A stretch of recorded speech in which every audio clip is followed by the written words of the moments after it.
All right, guys. Injuries from the game. Juice will be in the protocol this week. Bartch had a high ankle sprain. He'll be out for a while. Teron Neal also be in the concussion protocol. Reported some symptoms today.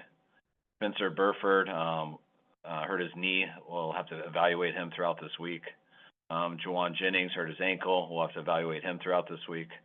And that's it from the game. Is Spencer Berford day-to-day? Yeah, we got to see how his knee reacts over these next couple days to decide if it'll heal or if we have to go a different direction with it. So, yeah, he's day-to-day right now, and hopefully we'll have some better answers as this week goes. Kyle, how did Connor Colby do in place of Bartch yesterday, and what's kind of your confidence level in him moving forward? I mean, I've loved how he's been here so far, and I thought, he came in that game early, I think it was late first quarter, I'm not sure, but I thought he did a hell of a job. Made some plays. He'll get better the more he plays, but he was ready for the moment and definitely helped us with that win. Kyle, how would you assess Mikeel Williams' play yesterday and kind of how he improved from week one to yesterday? I think he looks more comfortable the more he goes. I thought just from assignment standpoint, I thought he did a lot better this week, and also from a production standpoint. Got in the backfield a number of times, had some TFLs.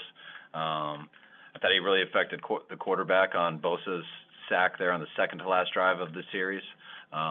Just pushing the pocket, making him try to escape through the B gap, and Bosa coming back underneath to get that sack. So I thought he did a lot of good things. Kyle, Christian McCaffrey was talking after the game about how rare it was to execute that 2-minute offense before the half with all the moving parts and new faces on the field, guys that, hadn't been there that long. What was your thought of that? Yeah, I was real proud of the guys there. I mean, just to be able to go the length of the field in a minute with one timeout, not use the one timeout till the second to last play, and to be able to finish there with a touchdown, I thought it was huge. Mac did a hell of a job. All the guys that made some plays, and they protected well. Gave us a chance to run away with that, especially getting the ball there in the third quarter. That was tough when we started the third quarter with the turnover. Hey, Coach, quick question on Kyle Juszczyk. I know he went out of the game with a concussion yesterday. Just wanted to know if you were able to talk to him, if you got any information on how he's feeling, and then possibly like how long it'll take for him to come back out of protocol. Yeah, I saw him. It was great talking to him yesterday after the game. It was good today when I saw him just at our team meeting. But it's all different with that protocol stuff, so it's kind of out of our hands. It's out of his hands. It's how he reacts with that stuff throughout the week and going through all that stuff to know if he can come back. When Jake Tonjes made the team, how much of it had to do with the fact that he can do that fullback thing if you need it? He did some pretty good things in preseason games with blocking there.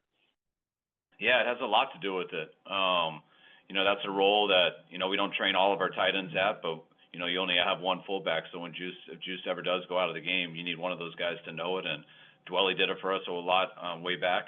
And Braden and Jake have done it here these last 2 years. So losing Juice that early put a lot of pressure on those guys, especially what was on their plate with the wide position, with having Kittle out.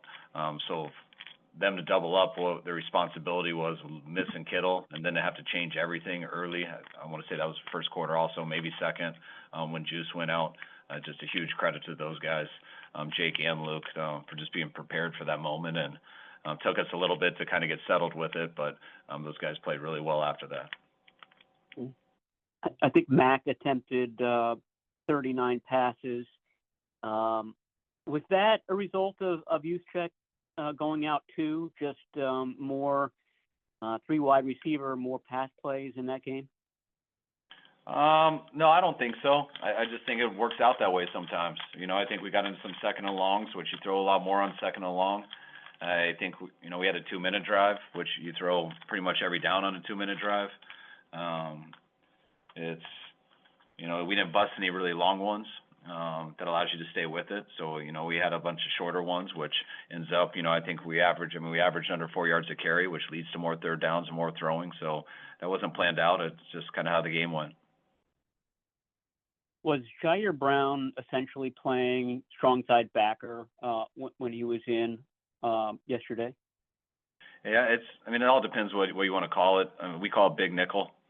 So sometimes safeties will go in and play the nickel position, but that's the same as an outside linebacker position too. So we look at it as big nickel, but yes, it's the same thing. Kyle, you And how described Mac as fared having there, swagger Jair? last week, and Christian McCaffrey said the same thing yesterday. How do you see that manifest itself off the field and on the field? Quickly, Tig did a real good job at big nickel. He also played real well in special teams. And what was that you asked, Tracy? I said that you would describe Mac Jones last week as having swagger, and Christian used the same word yesterday, and so I was just wondering how that manifested itself off the field and on the field. I just think Mac's confident in himself. I mean, not everything went perfect. I mean, especially the way we started out. We had a big 3 and out to start. The next time we got up, we're looking at 3 and out again because it was 3rd and 14. And for him to step in and throw that dagger throw to Ricky when the corner was in front of it, there was a guy in his face, but he wasn't sitting there worried about looking bad or anything like that. He had the confidence to make a rip and the confidence in Ricky to step in front of it. So I think, you can see people's personality and how they play, and I think that's what makes guys believe in them.